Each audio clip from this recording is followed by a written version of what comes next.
पूरे पाकिस्तान को गुलामी से छुड़ाया हमने, तेरे चोरों को जेलों में बसाया हमने, तेरे ओवरसीज को सीनों से लगाया हमने। विद ड्यू रिस्पेक्ट, ये एक पैरोडी है। हम पीटीआई वाले कहते हैं हमसे पहले था अजब तेरे पाकिस्तान का मंजर, कहीं चोर थे मिनिस्टर, कहीं डाकू प्रेसिडेंट, रिश्वत और अकरब परवरी थी हुकूमत की नजर, मानता फिर कोई मदीने की रियासत को क्यों कर।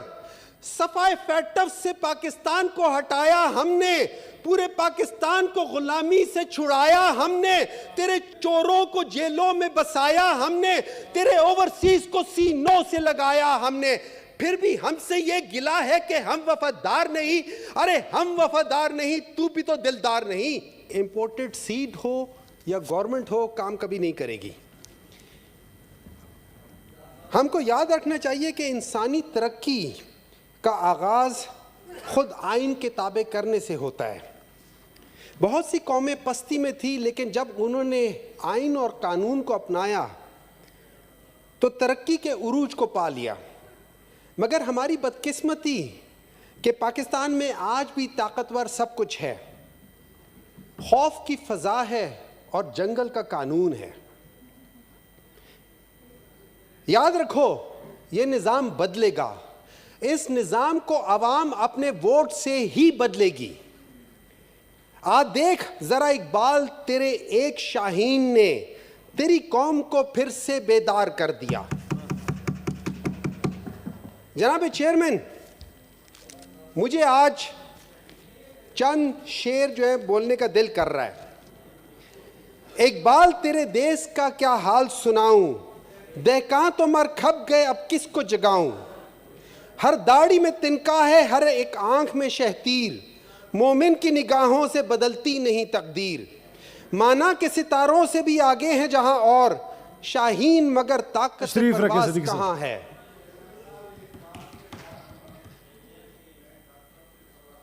No cross talk. सर मैंने ये नहीं कहा कि मैं इकबाल के शेर करूं, मैंने कहा कि मैं शेर बोलना चाह रहा हूं। सर उन्होंने शेर कहा। चलें जी, करेक्ट कर दिया। थैंक यू, कर ले, जो मर्जी आप सुन तो लेना सर जी। ये तो सिर्फ शेर है। अभी सब्र करें, अभी तो कल हमारे वो किरमानी साहब, please no cross talk. Doctor साहब अपनी तकरीर करें। ठीक है सर। चेयरमैन साहब, मैं एक साइंस का तालिब इल्म हूं, और मैं एविडेंस बेस्ड डिसीजंस पे मैं बिलीव करता हूं। तो आइए हम कुछ डेटा जो हमें गवर्नमेंट ने दिया था पिछले 2 साल में, मैं उनको कंपैरेटिव करके उनका आउटकम खाली बताऊंगा। तो हमने देखा कि सर पिछले 1 साल में जीडीपी ग्रोथ में 5.82% की कमी हुई, एग्रीकल्चर में 2.65% की कमी हुई, इंडस्ट्रियल में ऑलमोस्ट 10% की कमी हुई, मैन्युफैक्चरिंग में तकरीबन 14% की कमी हुई, कंस्ट्रक्शन में 6.4% की कमी हुई, साइंस में 5.3% की कमी हुई। आपको पाकिस्तान डिस्ट्रक्टिव मूवमेंट मुबारक हो। हाँ, याद आया कुछ दिन पहले हुकूमत की बड़ी पजीराई हुई थी और इन्होंने वाकई एक चीज में तरक्की की थी, तो let's give them the credit. वो ये है कि हुकूमत पिछले 1 साल में, जब से ये पीडीएम की हुकूमत आई है, जनाब चेयरमैन साहब, गधों की तादाद में खातिर खा इजाफा हुआ है। 1 लाख गधे ज्यादा हो गए। मैं इसको प्रोफेशनल कर्टेसी नहीं कहूंगा। पिछले 1 साल में यूएनडीपी ने कहा है कि $17.6 बिलियन पाकिस्तान की प्रिविलेज एलीट ने कंज्यूम किया। यह प्रिविलेज एलीट का मतलब है मालदार के साथ साथ वो लोग जो फैसले करने वाले हैं। और उन्होंने किस चीज में किया? टैक्स एग्जेम्पशंस में किए हैं, उन्होंने प्रेफरेंशियल एक्सेस टू लैंड में किया है, उन्होंने कैपिटल और इंफ्रास्ट्रक्चर की मद में ये सब कुछ लिया है। याद रखें कि पिछले एक साल में डॉलर जो 174 था, और ये भी बता देता हूं आपके डॉलर 174 इसलिए था कि 2018 में डॉलर को अंडर वैल्यू किया था बाय अबाउट 45%। तो अगर उसको आप करेक्ट करते तो डॉलर 145 से 150 था, तो इन रियल सेंस खाली 20-25 रुपीस डॉलर का चेंज हुआ है। तो 174 से 290 चला गया है, डीजल 144 से 297 चला गया है, पेट्रोल 149 से 272 चला गया है, हज 4 लाख से 14 लाख पे चला गया है जनाब चेयरमैन साहब, आटा 55 से 160, लेकिन अमनो अमान में 92% अमनो अमान से कम करके इन्होंने 25% पे कर दिया। ये सब महंगाई हमको बहुत पहले पता चल जाती अगर मौलाना फजलुर रहमान साहब के बेटे को यह हुकूमत से निकाल देते, वो अगले दिन इनको आटे दाल का भाव बता देते। लेकिन अनफॉर्चुनेटली वो ना सिर्फ हुकूमत का हिस्सा है बल्कि वो हुकूमत के इंजन भी हैं। सर मैंने कोई गलत बात नहीं की। आप नाम न लें बस, ठीक जी, एक्सपेंड कर दीजिए, कर दिए जी। क्यों सर? जब हम नेशनल असेंबली गए थे वहां पे तो नाम लिए जा रहे थे, तो हमने यहाँ नाम ले लिया, कल भी नाम ले रहे थे। जी ठीक है जी, आप कैरी ऑन करिए जी। बताइए सर, मैंने कोई गलत नाम नहीं लिया सर, मैंने कोई गलत नाम लिया हो तो बताए ना सर, मैंने सिर्फ कहा हुकूमत में नहीं थे जी। बैठे जी, अच्छा सर, इस तरह है कि सुनने में आया है, आई एम श्योर कि वो बिल्कुल ठीक ठाक होंगे, ये मुझे करेक्ट भी कर सकते हैं। सुनने में आया है कि अभी मौलाना साहब जो हैं एक सर्जरी करा कर आए हैं और उनको किसी ने कहा है, सर वाला सबर करो ना यार, करता हूं, तुम्हें क्या मसला है? पर्सनल ना हो जाए, आप दूसरी बात करें। चले सर, आगे चले, बता दिया जी मैंने। वो कहते हैं, मैं दोबारा कहता हूं सर, एक बाल तेरे देश का क्या हाल सुनाऊं, मना कर दिया अभी नजर मसनद शाही पे रंगीले, तकदीर उमम सो गई ताउस पे आकर, ये देश है सबका मगर इसका कोई नहीं, इस तने खस्ता पे अब दांत हैं सबके, एक बाल तेरे देश का क्या हाल सुनाऊं। जनाब चेयरमैन साहब, थोड़ा सा रिट्रोस्पेक्टिवली हमने देखना पड़ेगा कि ऐसी कौन सी वजूहात थी कि जिसको सामने रखते हुए पाकिस्तान डिस्ट्रक्टिव मूवमेंट को इस मुल्क के ऊपर मुसल्लत किया गया। हालांकि पाकिस्तान तहरीक इंसाफ के दौरे हुकूमत में जितने इंडिकेटर्स थे सब उन्होंने वो किए, जो टारगेट से, फॉर एग्जांपल जीडीपी का 4.8 था, उन्होंने 6.1 अचीव किया, एक्सपोर्ट 26.8 बिलियन था, 28.8 बिलियन किया, एग्रीकल्चर 3.5 का टारगेट था, 4.4 किया, इंडस्ट्रियल 6.6 था, 7.2 किया, सर्विस 4.7 थी, 6.2 की। अब देखो उसके बावजूद इन लोगों को क्या प्रॉब्लम थी, और फिर इन लोगों ने अभी क्या किया है, इन लोगों ने यह किया कि एक शख्स का नाम इन लोगों ने बैन कर दिया है कि आप ले नहीं सकते। लेकिन अल्लाह की कुदरत कि उसने एक सिंपल से जो सहाफी थे उनको कहते हुए कि कासिम के अब्बू, और वो कासिम के अब्बू जिसको आप दूसरे लफ्ज़ों में अबुल कासिम भी कह सकते हैं। याद रखें कि रहमतुल्लिल आलमीन अथॉरिटी बनाई है ताकि हमको हुजूर सल्लल्लाहु अलैहि वसल्लम की जिंदगी बताई जाए। अल्लाह ताला उसको कैसे इज्जत नहीं देगा। पाकिस्तान का कप्तान उसके टाइम में first ever education city Waziristan में बनी, जो पाकिस्तान की शान थी, उसके टाइम में हाईएस्ट आईटी एक्सपोर्ट हुआ, जो अवाम का लाडला है, उसके टाइम पे हाईएस्ट एवर टेक्सटाइल एक्सपोर्ट हुआ। याद रहे कि पूरी दुनिया में जॉब्स क्रिएशन को मईशत के साथ डायरेक्ट मुंसलिक किया जाता है। और कल हमारे जो किरमानी साहब थे वो कह रहे थे कि कुछ मुवाजना सही हो, तो मैं मुवाजना करके देता हूं। 2008 से 2013 के दरमियान में 11 लाख हर साल जॉब क्रिएशन हुई, टोटल 55 लाख। 2013 से 2018 के दरमियान में 14 लाख पर साल हुई, टोटल 70 लाख। 4 सालों में 18 लाख पर ईयर के लिहाज से 70 लाख इन्होंने सिर्फ 4 साल में कर लिया। अभी तो हमारा 1 साल बाकी था। याद रखें, first ever export of locally assembled car भी इसी जमाने में हुई। पाकिस्तानी मीट ने $2.2 बिलियन का मार्क क्रॉस किया as an export. Regional export जनाब चेयरमैन साहब 23% बढ़ी और अमेरिका को एक्सपोर्ट 40% बढ़ी। यही एक्चुअली वही वजह है कि जिसकी वजह से ये पाकिस्तान डिस्ट्रक्टिव मूवमेंट आई, क्योंकि वो नहीं चाहते थे कि अवाम खुशहाल हो। ये अवाम को गरीब रखना चाहते हैं ताकि ये उनके ऊपर कंट्रोल कर सके।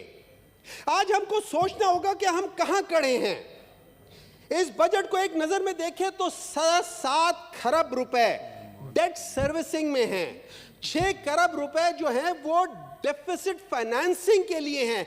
मतलब इनका यह ख्याल है कि कोई ऐसी हुकूमत होगी जो इनको 6 खरब रुपए दे दे ताकि ये अपनी डेफिसिट फाइनेंसिंग कर सके।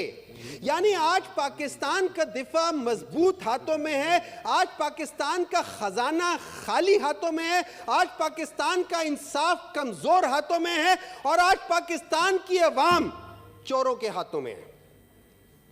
Beggars cannot be the choosers. आज हमारी खराब मुआशी हालत की वजह हमारे फाइनेंस मिनिस्टर हैं चेयरमैन साहब, जो हमको तबाह करने के लिए स्पेशली इंपोर्ट किए गए। राणा साहब तशरीफ रखें, बाद में अपनी बारी बात करें। इनको लोग डार से ज्यादा डिजास्टर कहते हैं।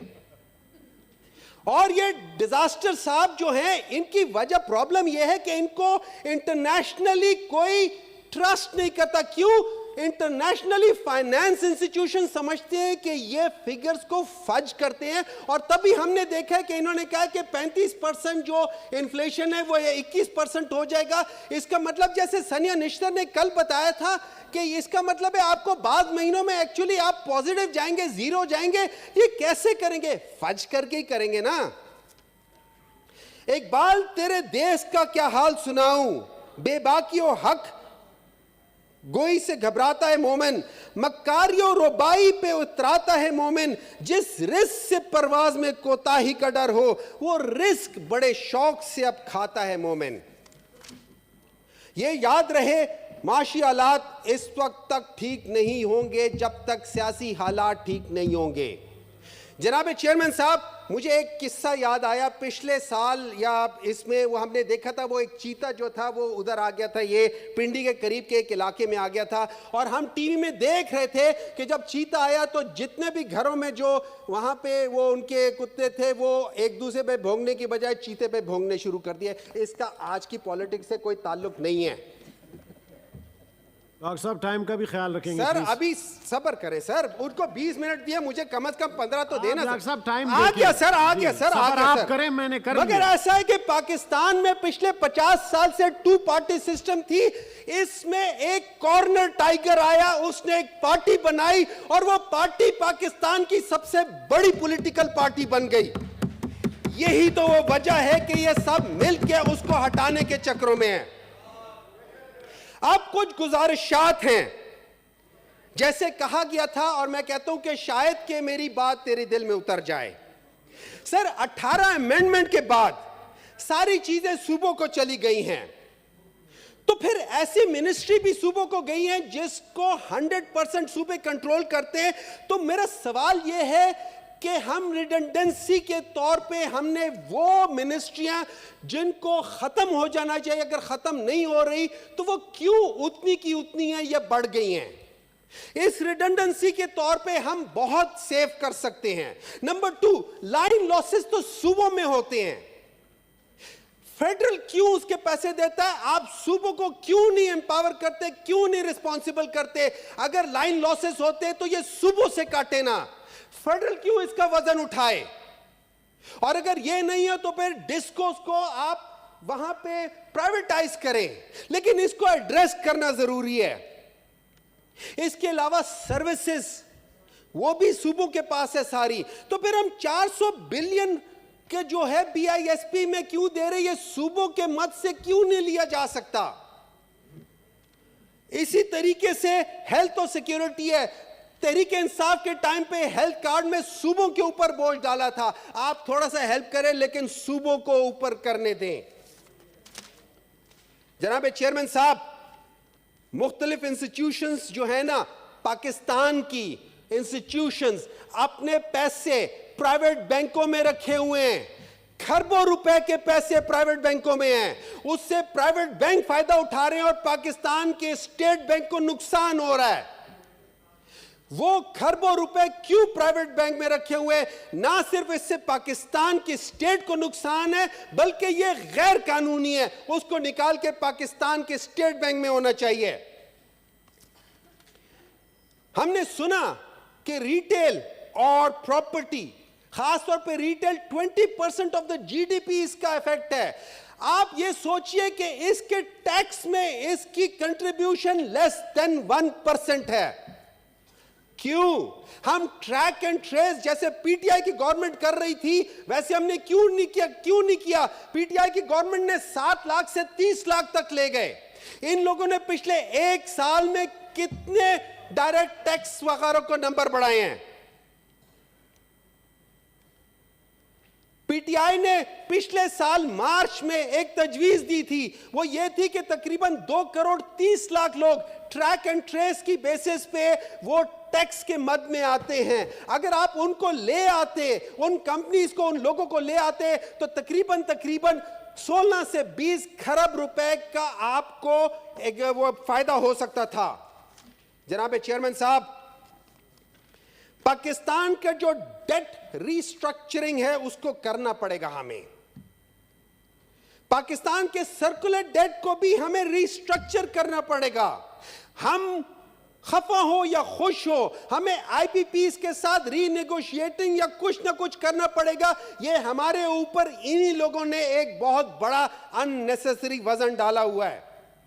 पेंशन बढ़ा दिया, बहुत अच्छा है, लेकिन पूरी दुनिया में पेंशन फंडेड होती है, पाकिस्तान में अनफंडेड है। अगर हमने पेंशन को ना किया, ये ऑलरेडी 4थे नंबर पर है, 4 खरब से ज्यादा हो गया पेंशन। अगर हमने इसको एड्रेस ना किया तो ये हमारे ऊपर एक बहुत बड़े बॉम्ब की तरफ फटेगा। तो दैट इज इमरजेंसी। आईएमएफ ने जो फिस्कल डेफिसिट हमारे लिए रखा हुआ है, हम उससे बाहर हैं और हमें उसको करना पड़ेगा, और इसी तरह प्रोविंसेस को भी फिस्कल डेफिसिट के अंदर करना पड़ेगा। डॉक्टर साहब, बस सर, खत्म हो रहा है सर। सबसे बड़ा मसला पाकिस्तान के लैंड रिफॉर्म्स, वो इनकंक्लूसिव थे। बड़ी बड़ी जमीनें लोगों के पास बेकार पड़ी हैं, उसके ऊपर कोई वेल्थ टैक्स नहीं है, उस पर वेल्थ टैक्स लगाएं। और अगर कोई शख्स या कोई अपनी जमीनें इस्तेमाल नहीं कर रहा तो उस पर नॉन यूज टैक्स भी लगाएं ताकि वो कर सके। हमारी कंस्ट्रक्शन इंडस्ट्री में सारा ब्लैक का पैसा है। हम बताएं, हमने क्या किया हुआ है? हमने कहा डीसी रेट। डीसी रेट का मतलब है हमने करप्शन को लीगलाइज किया हुआ है। Why not full rate? हम क्यों ब्लैक मनी को अब फरोग देते हैं? कैश से निकलकर डिजिटलाइज करना पड़ेगा, जैसे सनिया निश्तर ने कल कहा था। सर 80% पाकिस्तान में टैक्स एवेजन हो रही है और चंद बड़ी कंपनियां ये कर रही हैं। आप ट्रैक एंड ट्रेस के लिहाज से कर ले, मेरी इंफॉर्मेशन के लिहाज से जो बड़े नाम है जो इसके अंदर किसी हद तक, ये मैं आपको एक प्रॉपर बंदे की को उसका नाम नहीं ले सकता, लेकिन जो 3 कंपनियां बड़ी है उनमें सिगरेट कंपनीज हैं, उनमें अर्बन लैंड डेवलपमेंट है, उनमें ट्रक कंपनीज हैं। ये टॉप ऑफ द लिस्ट है। इसके अलावा और भी बहुत सारी हैं। सोलर पैनल इन्होंने कम कर दिया, बहुत अच्छी बात है, लेकिन खुदारा अपने रिश्तेदारों बेटों को मत देना। खुदारा कोशिश करें कि पब्लिक और प्राइवेट ट्रांसपोर्ट को भी इलेक्ट्रिक व्हीकल की तरफ लेकर आए ताकि पोल्यूशन कम हो। Very good suggestion, thank you sir. याद रखें, पानी, डैम्स सर बहुत बड़ा मसला है। इजिप्ट में 60 की दिहाई में आसवान डैम बना था सर, उसमें 37 मिलियन एकड़ फुट पानी जो है वो 83 मिलियन एकड़ रकबे को आबाद करता है। पाकिस्तान में 102 मिलियन एकड़ फुट पानी सिर्फ 40 मिलियन एकड़ रकबे को आबाद करता है, मतलब 3 गुना ज्यादा पानी और आधा रकबा। बस सर 1 मिनट रह गया सर। सर ये याद रखें कि बारिशों में तकरीबन 30 मिलियन एकड़ फुट पानी हमारा जाया होता है। टोटल अगर देखें तो 60 मिलियन एकड़ फुट पानी पाकिस्तान हर साल जाया करता है।